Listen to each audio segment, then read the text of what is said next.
বিকেল থেকে মন ভালো নেই, সন্ধ্যা থেকে ইলেকট্রিসিটি নেই, গাঢ় অন্ধকারে আমি একা। এই সময়গুলোতে আমি অদ্ভুত অদ্ভুত কাজ করি। আজ যা করছিলাম তা হলো নিজের সাথে কথা বলা। এই সময়গুলোতে কথা বলতে গিয়ে আমি আবিষ্কার করি কেউ একজন আমার প্রশ্নের উত্তর দিচ্ছে। আমি বললাম, আমার মন ভালো নেই। সে বলল, কেন? আমি বললাম, তুমি তো জানো, তুমি আমার ভেতরই থাকো, তোমার তো না জানার কথা না। সে বলল, জানা কথা কি আমাদের জানতে ইচ্ছে হয় না?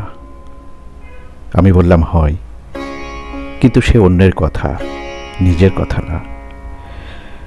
সে বলল, আমি কি তোমার নিজ? আমি বললাম, তা নয় তো কি? সে বলল, মানুষ নিজের সাথে কখন থাকে? আমি বললাম, নিজের সাথে কখন থাকে? এটা কি ধরনের প্রশ্ন? মানুষ নিজের সাথেই তো সবসময় থাকে। সে হাসল, তারপর বলল, তাহলে কেবল মন খারাপ হলে, একা হলে, অন্ধকার হলেই কেন তুমি আমার কাছে আসো?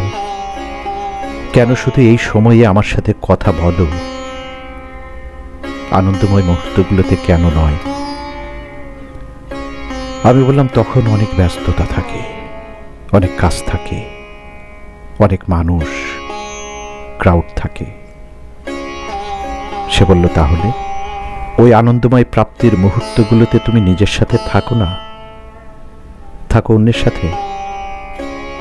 কেবল বিষাদ সময়ে, দুঃখের সময় নিজের কাছে ফিরে আসো।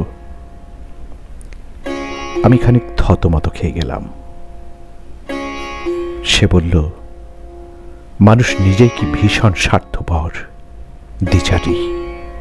সে নিজেকেই নিজে ব্যবহার করে তার প্রয়োজনে, তার একাকিত্বে, তার অন্ধকার দুঃসময়ে, আর ভুলে যায় প্রাপ্তিতে, আনন্দে। অথচ তার সাথে অন্য কেউ যখন এমন করে, তখন সে হয়ে যায় স্বার্থপর, তাই না? তখন অন্যের স্বার্থপরতা, হীনতা, দ্বিচারিতা নিয়ে সে মন খারাপ করে। অথচ সে নিজেই নিজের সাথে ক্রমাগত কি ভয়াবহ স্বার্থপর, দ্বিচারী আচরণ করে যায় অবলীলায়। কি অদ্ভুত না? গাঢ় অন্ধকারে ঘড়ির কাঁটায় টিকটিক শব্দ হচ্ছে, বয়ে যাচ্ছে সময়। গাঢ় অন্ধকারের শেষ সময়ে আমি হঠাৎ স্তব্ধ হয়ে বসে রইলাম, এক স্বার্থপর দ্বিচারী মানুষ।